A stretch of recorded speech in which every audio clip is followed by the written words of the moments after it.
अस्सलाम वालेकुम। अतहर मलिक मीडिया के साथ मैं हूं अतहर मलिक। उम्मीद है आप खैरियत से होंगे।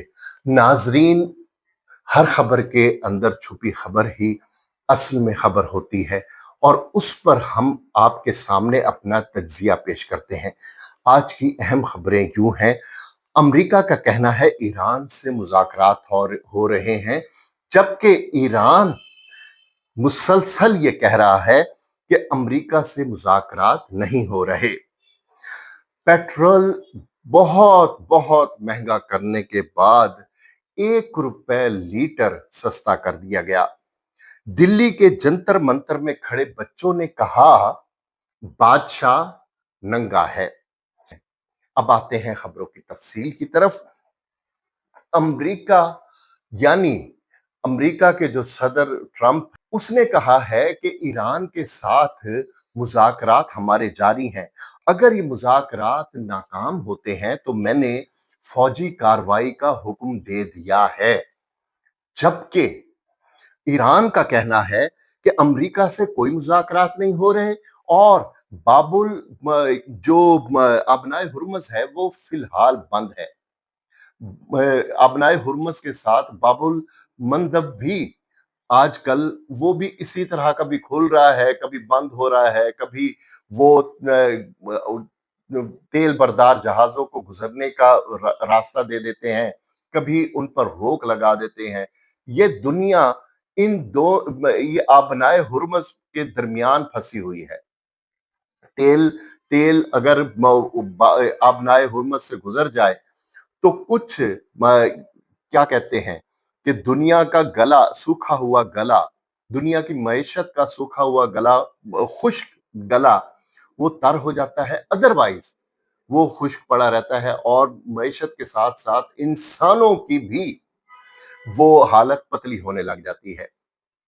इस सारी सूरत हाल में अमेरिका, वही बात है कि अमेरिका चाहता है यहां से कोई ना कोई ट्रॉफी लेकर जाना और वो जो मिड टर्म इलेक्शंस हैं उसमें अपना सिक्का जमाना। जबकि ईरान कहता है नहीं, ऐसा हम होने नहीं देंगे। वंस फॉर ऑल अमेरिका जाएगा और अपना अपना टीन टप्पर, अपना फौजी साजो सामान जो गल्फ में है उसके, जो Bahrain, Kuwait, UAE, Qatar, Saudi Arab, यहां से अपना सारा वो फौजी अड्डे भी उठा कर ले जाएगा। यही चीन चाहता है, यही रूस भी चाहता है। अगर कोई नहीं चाहता तो वो इंडिया है, क्योंकि इंडिया का वाहिद इस खित्ते में पुश्तबान जो है वो अमेरिका है। अमेरिका की सपोर्ट पर ही वो चीन के साथ लड़ने पर आमादा है। चीन लड़ना उसने क्या है, पंगे लेने पर वो आमादा है। जब अमेरिका इस खित्ते से बेदखल हो गया तो इस रीजन में इंडिया अजनबी हो जाएगा, तन्हा हो जाएगा। पाकिस्तान को तो उसने अजली दुश्मन डिक्लेयर किया हुआ है। चीन से पंगे ले रहा है। 50 बरस पुराने उसका जो आका था रूस, जिसने हर मौके पर इंडिया की मदद की, उसके साथ भी बेवफाई की। और हालिया बेवफाई तो आपके सामने है। जो ईरान के साथ उसने क्या किया, ईरानी जो वो थे मल्लाह, उनके साथ उसने क्या किया। और वो अमेरिका के साथ और इसराइल के साथ खड़ा है। ये ईरानियों को भी अब समझ आ जानी चाहिए। अल्लाह करे कुछ आ गई होगी, कुछ आ जानी चाहिए। अब अगली खबर की तरफ चलते हैं कि पेट्रोल इन्होंने महंगा करते करते करते करते 1 रुपए लीटर, यानी ये फ्लाइंग की कुमारी है हातिम ताई की कब्र पे। ये इन्होंने अपने आप को सखी सरवर साबित करने की कोशिश की है। हमने 1 रुपए लीटर वो कर दिया है सस्ता। एक हफ्ता पहले इसी हुकूमत ने 35 पैसे, 35 पैसा इन्होंने सस्ता किया और उसके बाद मुसलसल 6 रोज इन्होंने महंगा किया। कभी 5 रुपए, कभी 4 रुपए, कभी 7 रुपए, कभी 6 रुपए। तो इसीलिए तो इन्हें छठी हुई हुकूमत कहा, जिन्होंने अवाम को भी चटी का दूध याद दिला दिया। अब जाकर क्या करें कि ये चोर और कुत्ती रले हुए हैं। ये हुकूमत और जो पेट्रोलियम जो कंपनीज हैं, जो डीलर्स हैं, یہ سارے ملے ہوئے ہیں، ان کو پوچھنے والا کوئی نہیں ہے۔ عوام میں اب اتنی سکت بھی نہیں رہ گئی کہ وہ کیا کہتے ہیں کہ باہر نکل کر احتجاج کرے۔ میرا خیال ہے عوام اب پیٹرول عوام کے لیے پرفیوم ثابت ہو رہا ہے۔ یہ اب منزل پر پہنچنے میں مددگار نہیں ہوگا، ہاں یہ اتنا ہوگا کہ چلو بھر مٹھی بھر انہیں کوئی یعنی اتنا اتنا انہیں مل جائے تو اس سے بھی یہ اپنے اوپر یا اپنے موٹر بائک پر یا اپنی سواری پر چھڑک کر خود کو آگ لگا دے۔ بس اتنا ہی ہے، کسی کو وہ نہیں ہے۔ جب بندہ پوچھے، جب آپ نے کوئی انہیں پوچھنے والا ہے، جب انہوں نے کہا ہم روزانہ کی بنیاد پر پیٹرولیم کی مصنوعات کی ہم قیمتیں طے کریں گے، کسی نے ان سے پوچھا یا انہوں نے بتانے کی زحمت گوارا کی کہ اس وقت آپ کے پاس سٹاک میں کتنا پڑا ہے اور کس قیمت پر آپ نے یہ پیٹرول لیا تھا؟ آپ کیوں عوام کو بے وقوف بنانے پر تلے ہوئے ہیں؟ لوگ نہیں بے وقوف بنتے، لوگوں کو شعور ہے۔ میں بار بار یہ کہہ رہا ہوں کہ یہ ہمارا معاشرہ تیل کے سمندر کی صورت اختیار کر گیا ہے۔ ایک چھوٹی سی چنگاری، ایک ہلکی سی تیلی، یہ کہیں سارے نظام کو بھسم نہ کر دے۔ اب آتے ہیں اگلی خبر پہ کہ دلی کے جنتر منتر میں کھڑے بچوں نے کہا کہ بادشاہ ننگا ہے۔ یہ ہمارے پڑوس میں ایک حکمران ہے جو اس کو کہتے ہیں کہ وہ دنیا کی سب سے بڑی جمہوریت ہے، لیکن وہاں بھی ایک قسم کی بادشاہت ہے۔ ایک بندہ بادشاہ بن کر ادھر بیٹھا ہے، وہ چائے بنانے سے، چائے پلانے سے وہ اب پردھان منتری کی اس پر بیٹھا ہے، کرسی پر۔